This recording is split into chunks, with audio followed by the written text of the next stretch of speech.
안녕하세요. 부산에서 아들을 키우면서 살고 있는 40대 여성입니다. 저는 오늘 돈 욕심과 바람기로 똘똘 뭉친 시누이와 시어머니 때문에 겪게 된 기막히고 어이없는 사연을 말씀드리려고 글을 올립니다. 저희 시누이와 시어머니는 이성과 상식이란 수준을 벗어나 버렸죠. 이곳을 알고 난 뒤에 자주 들리면서 여러 사연들을 보았지만 제 시어머니와 시누이만큼 납득이 안 되는 짓을 저지른 쓰레기 같은 인간들은 없을 겁니다. 세상에 이런 미친 생각을 하는 인간들이 버젓이 살아있는데 아무도 모르고 있다는 사실이 억울하네요. 부족한 글이지만 끝까지 읽어주시기를 부탁드리며 지금 생각해도 꿈을 꾼 것처럼 믿어지지 않는 이야기를 시작하도록 하겠습니다. 저는 초등학교에 들어갈 무렵에 아버지가 돌아가시고 홀어머니 밑에서 어렵게 자랐습니다. 그래서 돈이 없으면 얼마나 비참한지 몸으로 겪어가면서 학창 시절을 보냈죠. 저는 초등학교를 다닐 때부터 학교에 내야 하는 돈을 제때 낸 적이 한 번도 없었습니다. 선생님이 여러 가지 명목으로 돈을 내라는 고지서를 나눠줄 때면 저는 풀이 죽어서 집에 와야만 했고 고지서를 본 엄마는 한숨을 푹 쉬시곤 하셨죠. 고등학교를 졸업한 뒤에는 1년간 알바를 하면서 등록금을 마련해서 대학에 들어갔습니다. 대학을 다니면서 공부와 알바를 항상 병행해야 해서 고달픈 생활을 이어나갔습니다. 그런데 대학을 졸업할 무렵에 엄마마저 세상을 떠나고 마셨어요. 저희 엄마가 당뇨가 있다는 진단을 받았지만 돈 문제로 약을 먹지 않고 버텼거든요. 몇 년이 지나자 망쳤고 다른 장기들도 차례로 제 기능을 잃어갔습니다. 그제서야 엄마가 병원을 찾았지만 치료 시기를 놓쳐버려서 제가 취직을 해서 사회생활을 하는 모습을 보지 못하고 안타깝게 세상을 떠나고 마셨습니다. 남편은 대학을 졸업한 후에 들어간 직장에서 만나게 되었죠. 저희 남편은 유독 말이 없고 과묵한 성격이었습니다. 그래서인지 아직도 남편을 처음 만난 날이 생각나네요. 처음 입사 후 배치된 부서에서 동료들과 인사를 나누던 때였습니다. 다들 반갑게 웃으면서 저를 환영해 주더라고요. 이야, 이게 몇 년 만에 보는 신입이야? 철진 씨가 드디어 막내 자리를 넘겨주게 되었네? 제가 어색하게 인사를 건네고 조용히 하는 말들을 들어보니까 2년 만에 처음으로 신입 직원이 들어온 것 같더군요. 그더라 직속 선배인 남편에게 먼저 인사를 건넸습니다. 안녕하세요. 한정혜라고 합니다. 앞으로 잘 부탁드려요. 신입이 그러면 최소한 통성명을 하면서 악수라도 청할 텐데 제 남편은 자리에 가만히 앉아서 웃기만 했습니다.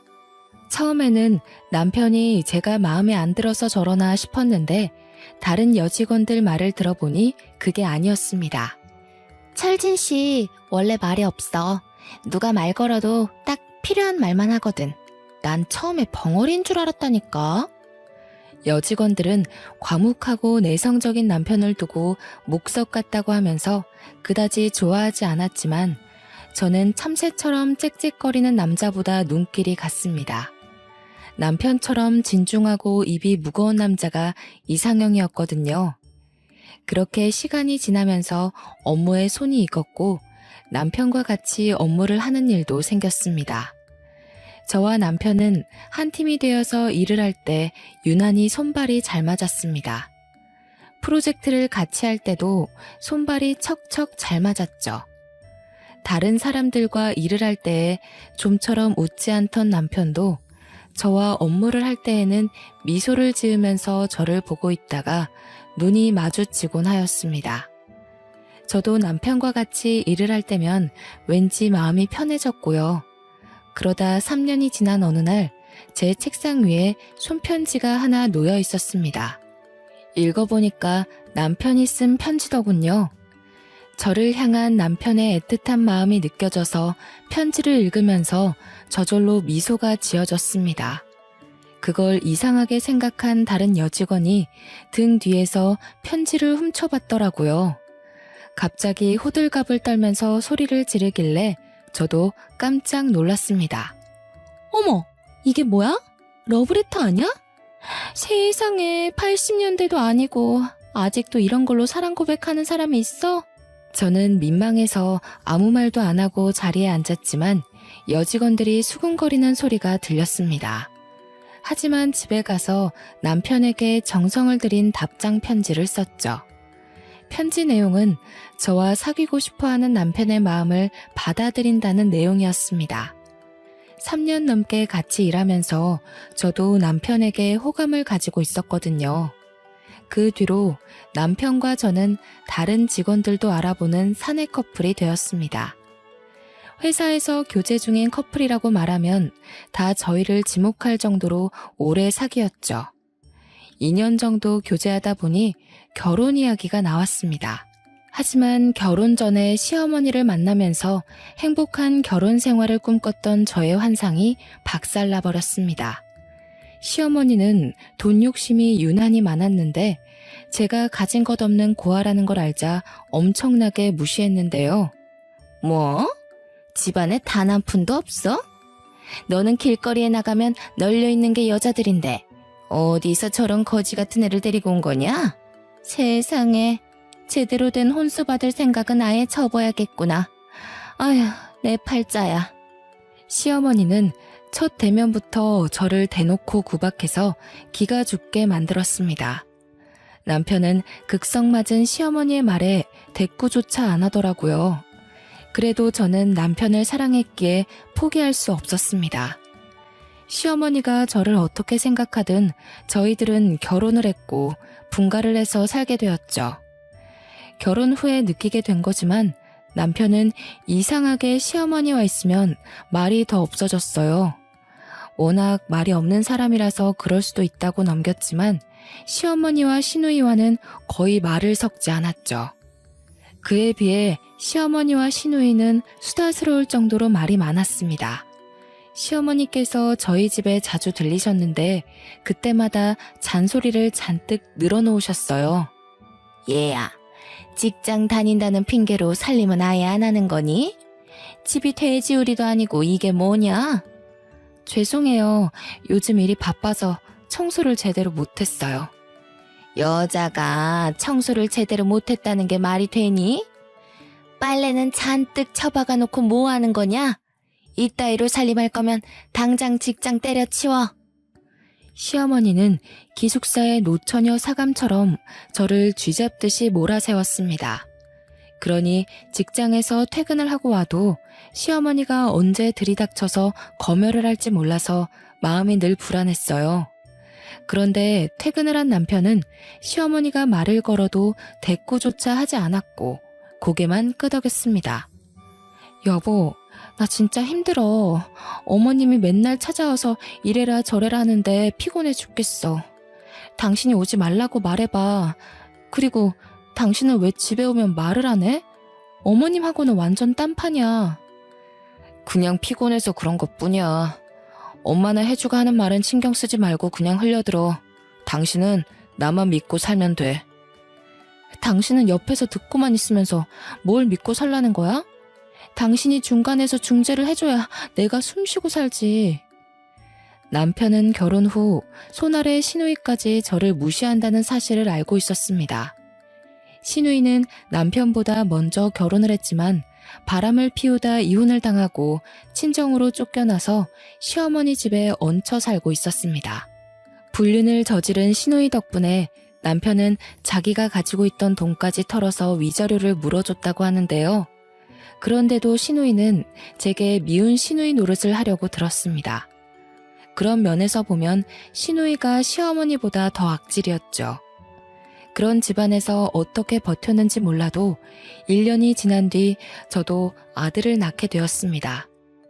그런데 아들이 100일을 넘길 무렵부터 남편이 부산에 있는 지사로 발령이나 주말 부부 신세가 되어버렸죠. 신혼이었지만 회사 일이 먼저이니 어쩔 수 없는 부분이었습니다. 제가 시기를 좀 미룰 수 있냐고 물어보기도 했는데요. 육아하면서 내가 일을 어떻게 다 해. 당신이 있어야 직장도 다니지.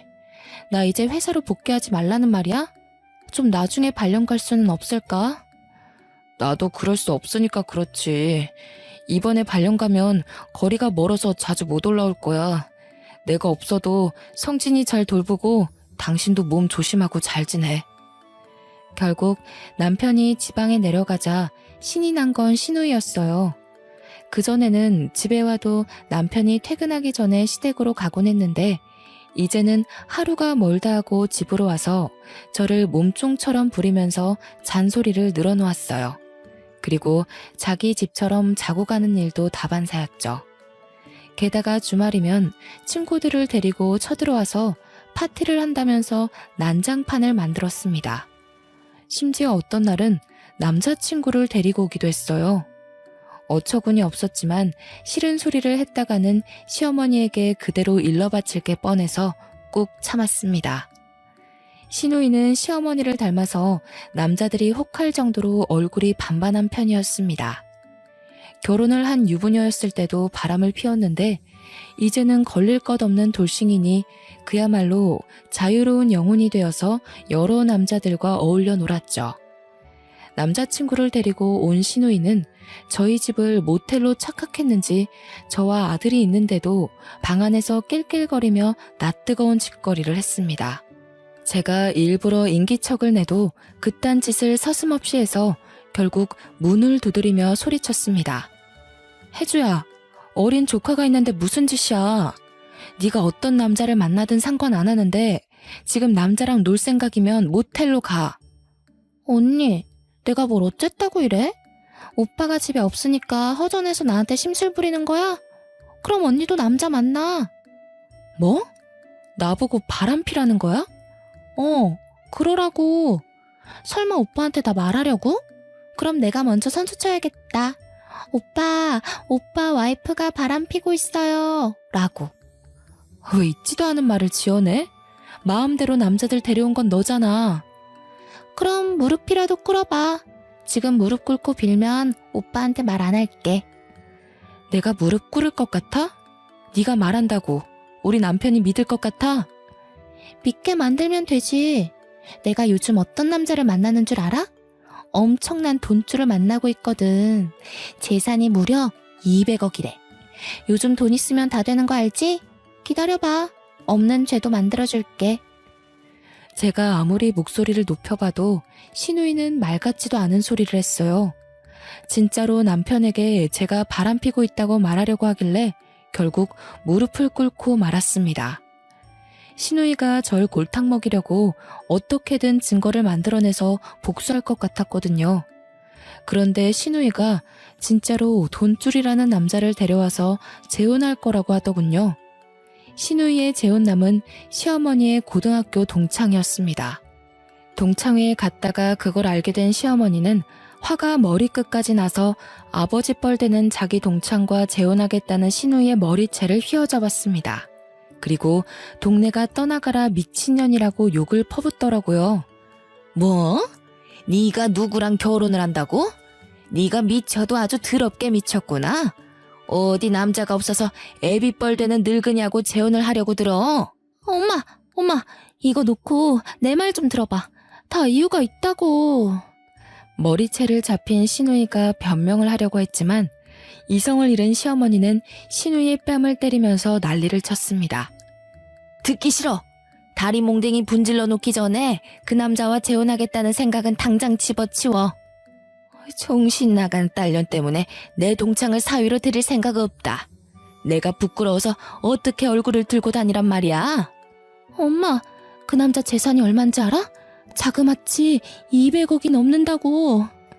시어머니가 흥분해서 시누이 말을 들어주지 않자 시누이가 결국 고함을 질렀습니다. 그 말을 들은 시어머니는 그대로 굳어버렸죠. 뭐? 200억? 그게 정말이야? 직접 눈으로 확인했어? 그렇다니까.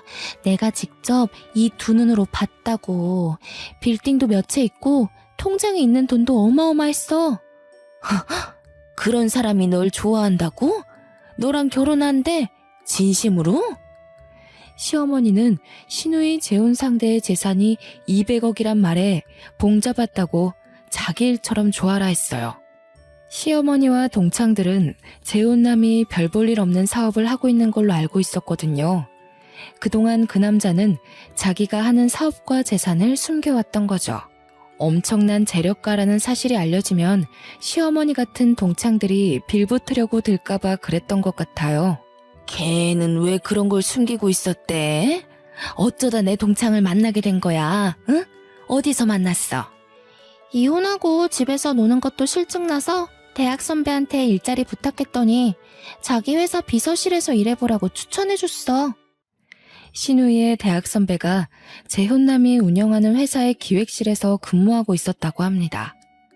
시누이가 일자리를 알아봐 달라고 하자 시누이가 예뻐서 비서 자리를 추천해줬나 보죠.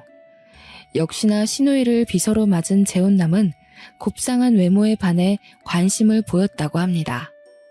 시누이에게 5년 전에 아내를 먼저 보내고 혼자 살고 있다고 어필했다고 하는데요. 그러면서 재산이 200억이 넘는다는 사실을 알려주어서 그 사실을 알게 된 시누이가 돈에 홀라당 넘어가 적극적으로 대쉬했다고 하더군요. 덕분에 재혼남이 시누이에게 푹 빠져서 만난 지 2달 만에 결혼을 하기로 했다는 겁니다. 재력가와 결혼한다는 소식만으로 두 모녀는 마치 자기들이 200억대 자산가가 된 것처럼 들떠 있었습니다. 그걸 보는 저는 기가 막힐 뿐이었죠. 시누이가 그 남자와 재혼한 후에 시어머니는 동창이자 사위인 시누이 재혼남을 찾아가서 재산을 나눠달라고 비굴하게 사정을 했다고 합니다. 정수야, 우리가 이런 희한한 관계로 엮인 것도 인연인데 모른 척 할 수 있니? 20억만 해주한테 해주라. 우리 집안에 빚이 좀 있어서 어려워. 그러니까 좀 도와줘. 결혼할 때는 빚 이야기 없었잖아. 순영아, 네가 이렇게 나오면 우리 사이가 아주 곤란해져. 앞으로 한 번만 더 돈 이야기 꺼내면 네 딸하고 이혼할 거니까 그렇게 알고 있어. 당연히 재혼남은 시어머니의 터무니없는 요구를 단칼에 잘라버렸어요. 하지만 시어머니는 포기하지 않고 몇 번이나 재혼남의 회사로 찾아갔습니다. 재혼남은 시어머니를 만나주지 않았지만 재혼남은 집에서 시누이의 돈 타령을 듣고 사는 것 같았죠. 아버지 뻘인 남자와 재혼을 결심한 시누이의 목적은 오로지 돈이었기에 두 모녀는 재혼남의 돈을 빼내려고 온갖 방법을 동원했지만 전부 다 실패로 끝나고 말았습니다. 그러다 얼마 후에 시누이가 재혼남 몰래 바람을 피운다는 사실을 알게 되었습니다. 제 집에 와서 시어머니와 시누이가 하는 대화를 들어보니까 재혼남은 아직 모르는 것 같았습니다. 혜주야, 네가 웬일로 남자를 안 만나니? 정수가 나이가 있다 보니 반밀은 제대로 안 될 텐데 무슨 재미로 살고 있어? 엄마는 걱정도 팔자야. 내가 그 늑다리하고 재미 보려고 결혼한 줄 알아? 재미는 다른 놈하고 보면 되는 거 아니야? 시누이는 내연남이 있다는 말을 주저없이 하고 있더라고요. 나이 많은 재혼남과 결혼을 하긴 했지만 재미는 젊은 내연남과 보고 재혼남은 그저 돈을 가져가는 스폰서에 불과했던 겁니다. 더 웃긴 건 시어머니가 자기 딸의 불륜 사실을 알게 되었는데 시누이의 말에 맞장구를 치는 것도 모자라 들키지 않고 바람을 피우는 요령까지 전수해 주었습니다. 시어머니의 말을 가만히 들어보니 시어머니도 외도를 한두 번 해본 게 아닌 것 같더군요. 시어머니는 결혼 초부터 줄곧 몰래 여러 남자를 만나면서 바람을 피웠지만 끝내 시아버지에게 들키지 않았다고 합니다. 예전부터 눈에 띄는 외모로 남자들에게 인기가 많았다고 하는데요. 덕분에 남자들이 늘 꼬였는데 시아버지가 가장 적극적으로 구애한 탓에 결혼한 것 같더라고요. 시어머니는 시아버지를 마음에 들어하지 않았지만 결혼을 하게 된 이유는 역시나 돈 때문이었습니다. 시아버지가 부자라는 소문을 듣고 결혼하고 얌전한 척 지냈던 거죠. 하지만 처녀 시절 버릇을 버리지 못하고 남편 몰래 여러 남자와 어울리면서 바람을 피웠지만 순진한 시아버지는 전혀 눈치를 채지 못했다고 해요. 착하고 순진했던 시아버지는 시어머니가 하는 말이라면 파트로 매주를 쓴다고 해도 그대로 믿을 정도였다고 합니다. 어느 날은 시아버지께서 출장을 가신다고 하자 내연남을 집으로 데려왔다고 하는데요. 시아버지께서 갑자기 출장이 취소됐다면서 들이닥쳤다고 하죠. 꼼짝없이 불륜 현장을 들켰지만 시어머니께서 이렇게 둘러댔다고 들었습니다. 아니, 당신 출장 안 가고 집에는 웬일이야? 응, 출장이 연기됐어. 어휴, 더워라. 갑자기 왜 이렇게 더워진 거야? 일단 나는 씻고 올게. 시아버지께서 땀을 너무 많이 흘렸다고 욕실에 가려고 하자 깜짝 놀란 시어머니께서 급히 앞을 막았어요. 왜냐하면 욕실에 내연남이 숨어 있었거든요. 안 돼. 지금은 손님이 와 있어. 지금 큰일 보고 있대. 갑자기 손님? 누군데? 아, 내 친구야. 약속하고 온 건 아닌데 갑자기 찾아와서 나도 놀랐어. 이런 식으로 시어머니께서 친구가 놀러 왔다고 둘러댔고 나오라고 욕실 문을 두드렸다고 합니다.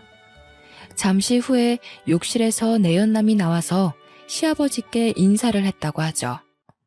당연히 여자친구일 거라고 생각했던 시아버지는 놀랐지만 시어머니가 영업사원으로 일하는 고등학교 동창이 근처를 지나가다 날씨가 너무 더워서 샤워를 하고 가려고 잠깐 들렀다는 어이없는 말을 해버렸습니다. 그런데 더 기가 막힌 건 시아버지께서 그 말을 그대로 믿어버렸다는 거예요. 결혼하고 애도 있는 친구라는 말에 시아버지께서는 남자 동창을 정중하게 배웅해줬다고 하네요.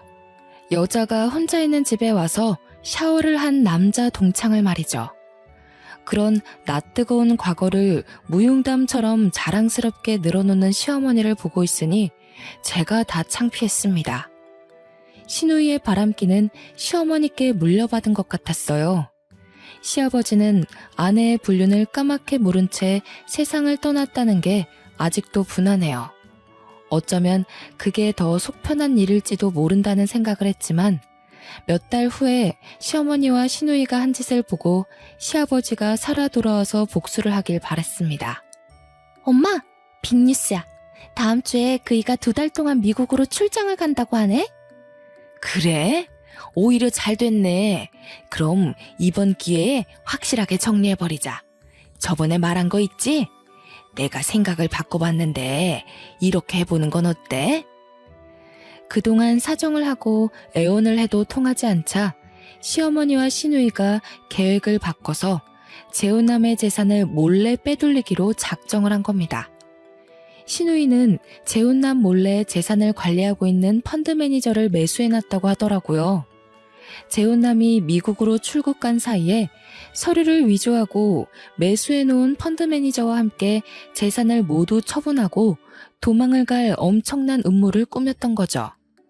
그리고 재혼남이 미국으로 출장을 떠나자 두 모녀는 본격적으로 행동을 시작했어요. 하지만 그 말도 안 되는 작전은 시작도 하기 전에 물거품이 되어버리고 말았습니다. 사흘 뒤에 제가 재혼남과 같이 시댁에 나타나서 두 모녀는 아무것도 하지 못했거든요. 두 분 다 모르셨죠? 사실 이 분은 돌아가신 제 아버지 친구분이세요. 제가 사진 한 장을 던져놓으니까 시누이와 시어머니가 허겁지겁 그 사진을 주워서 보더군요. 그 사진은 제가 고등학교 다닐 때 아저씨와 같이 찍은 사진이었습니다. 그걸 본 두 모녀가 사색이 되더니 입도 열지 못하였습니다. 아버지와 아저씨는 모두 가난한 집에서 태어나서 시장 뒷골목에 싸구려 월세방이 모여있는 빈민들이 사는 동네에서 태어나 함께 자란 단짝 친구였습니다. 고등학교를 졸업하고 아버지는 공장에 들어가서 일을 하셨고 아저씨는 아는 선배 밑에 들어가서 장사를 시작하느라 연락이 뜸해지셨죠. 엄마를 만나서 결혼을 하고 저를 낳은 뒤에 비록 가진 건 없었지만 나름 행복하게 살았는데 아버지가 공장에서 일을 하다 사고를 당해서 세상을 떠나시게 되었는데요. 그 소식을 들은 아저씨는 바로 달려와서 경황이 없는 엄마를 대신해서 아버지의 장례 준비를 맡아서 해주셨습니다. 그 뒤에도 수시로 저희 집에 들러서 엄마와 저를 챙겨주셨고 저의 후견인을 자처해 주셨어요. 그때부터 저는 아버지 친구분을 아저씨라고 부르며 가깝게 지냈던 겁니다. 아저씨는 집에 들릴 때면 엄마에게 항상 돈을 줬습니다. 엄마는 패기치기 싫어서 거절했지만 아저씨는 억지로 엄마 손에 돈을 쥐어주었습니다. 재수씨, 거절하지 말고 그냥 받으세요. 제가 아직 자리 잡지 못해서 많이 못 드리지만 꼭 성공해서 나중에 재수씨가 많이 도와드릴게요. 아이고, 이렇게까지 안 해주셔도 되는데 너무너무 감사해요. 아저씨는 엄마가 고마워할 만큼 저를 아주 예뻐해 주셨어요. 아버지를 대신해서 저를 데리고 공원에도 갔고 맛있는 음식도 사주곤 하셨거든요. 그러다 몇 년이 지난 뒤에 아저씨와 연락이 끊어졌어요. 아저씨 행방을 모르고 있다가 엄마의 장례식 날 아저씨가 고아가 된 저를 다시 찾아오셨어요. 다시 만난 아저씨는 예전과는 전혀 다른 멋진 모습이었습니다. 고급 승용차를 타고 오신 것 같았고 옷도 세련돼서 한눈에 봐도 붓티가 줄줄 흘렀죠. 정혜야, 너무 미안하구나. 내가 너무 늦게 왔어. 진작에 찾아왔어야 했는데 내가 서둘러 자리를 잡느라 늦었다. 아저씨가 너 도와줄 능력은 되니까 이제 고생은 그만하고 우리 집에 들어오는 건 어떠니? 아저씨는 저와 연락이 끊어질 무렵부터 같이 장사를 하던 선배 밑에서 독립해서 사업을 시작했고 죽을 고생을 해가면서 노력한 끝에 사업가로 성공하셨다고 하시더라고요. 그래서 고아인 저를 양녀로 드리고 싶어 하셨어요. 나랑 사는 게 부담스러우면 나랑 같이 살 필요 없어. 법적으로 너의 후견인이 될 수 있다. 지금처럼 네가 하고 싶은 걸 하고 있으면 내가 금전적으로 도와주마. 도와주신다는 마음은 정말 고마웠지만 진짜로 돈을 다 대주실 줄은 몰랐어요. 제가 그래 주시면 열심히 살겠다고 하니까 아저씨는 등록금을 벌려고 힘들게 일하고 있는 저를 안쓰럽게 생각하셔서 등록금과 생활비를 지원해 주셨어요. 하지만 저는 그 도움들을 쭉 거절해왔죠. 친가나 외가 쪽도 아닌 완전한 남이 저를 도와준다는 것 자체가 부담이었어요. 언젠가 다 갚아야 하는 돈이라고 생각해서 아저씨를 만날 때마다 마음만 받겠다고 말하였습니다. 아저씨, 항상 걱정해 주셔서 감사해요. 하지만 저는 괜찮으니까 신경 쓰지 않으셔도 돼요. 제 인생이 망하더라도 혼자 힘으로 헤쳐나가고 싶어요. 정말 기특하고 장하구나. 내 도움이 부담스럽더라도 너 혼자 감당할 수 없는 일이 생기면 언제든지 연락해라. 아저씨가 도와줄게. 그 말과 함께 명함을 주고 아저씨는 더 이상 제게 연락하지 않으셨죠. 저는 고민하다가 아저씨가 준 명함을 서랍 깊숙한 곳에 넣어두었습니다. 아무래도 아저씨 연락처를 가지고 있으면 조그만 문제가 생겨도 아저씨에게 도움을 청할 것 같았거든요. 그렇게 저는 낮에는 학교를 다니고 밤에는 일을 하는 생활을 계속해왔어요. 그런데 한두 달에 한 번씩 제가 살고 있는 자취방으로 편지가 왔습니다. 아저씨가 보내는 격려의 편지였어요.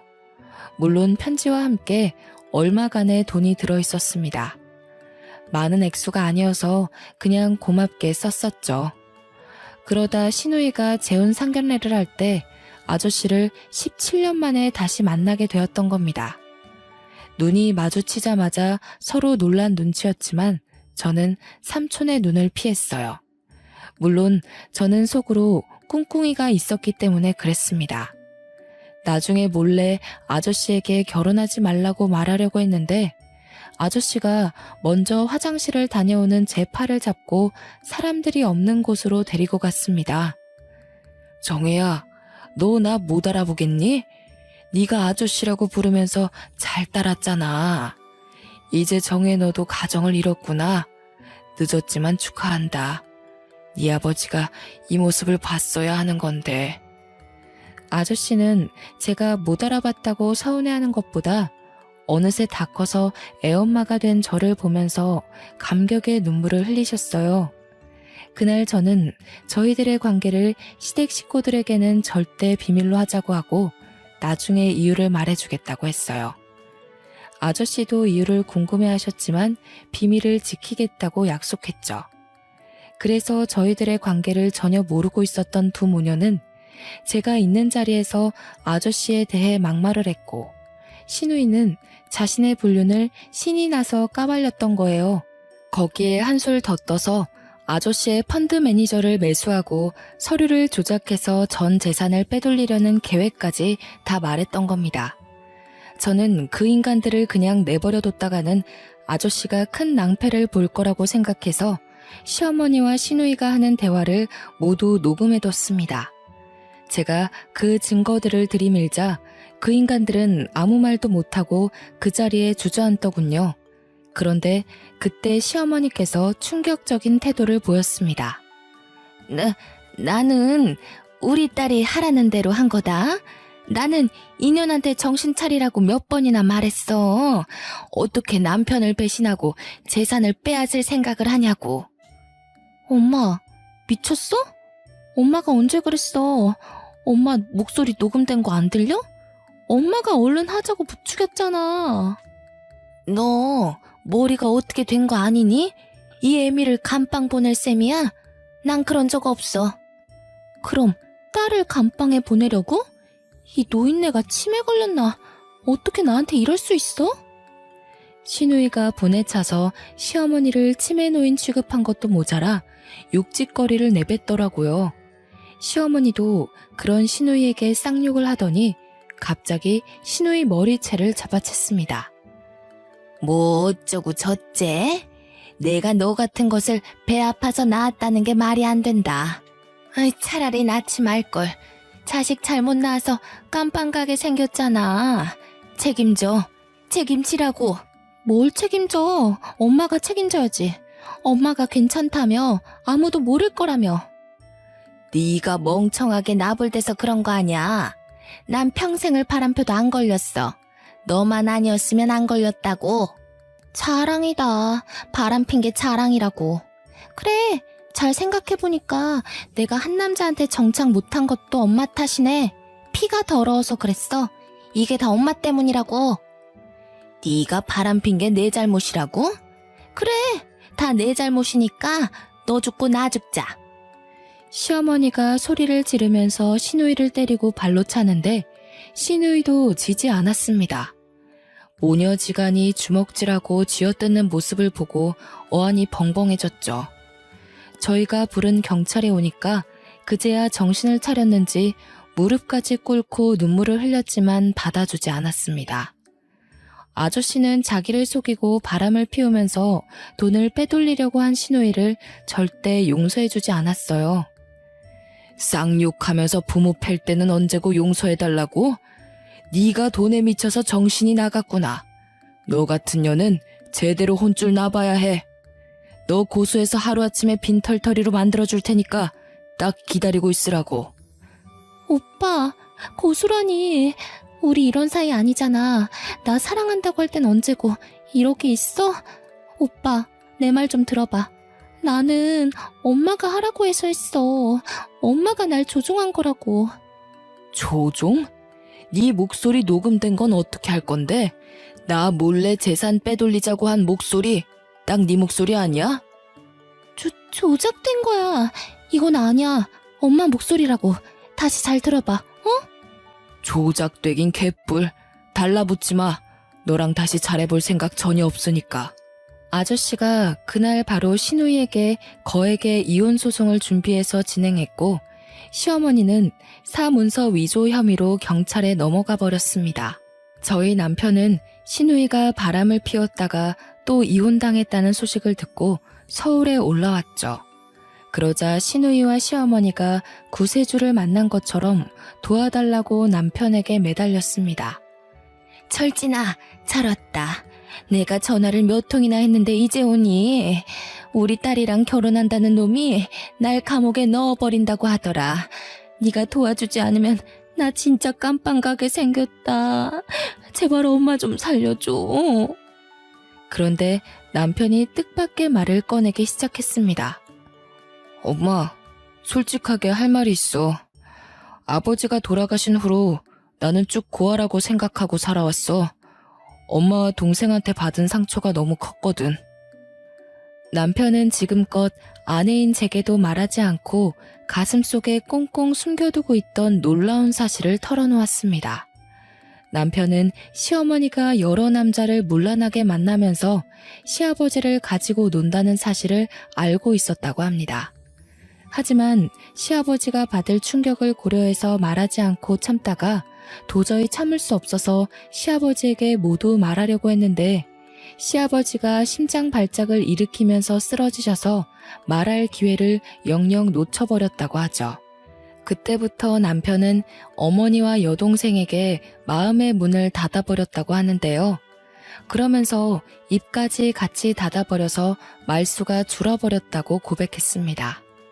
결혼 후에도 어머니와 여동생이 자꾸만 찾아오자 자원에서 부산에 있는 지사로 내려갔다고 해요.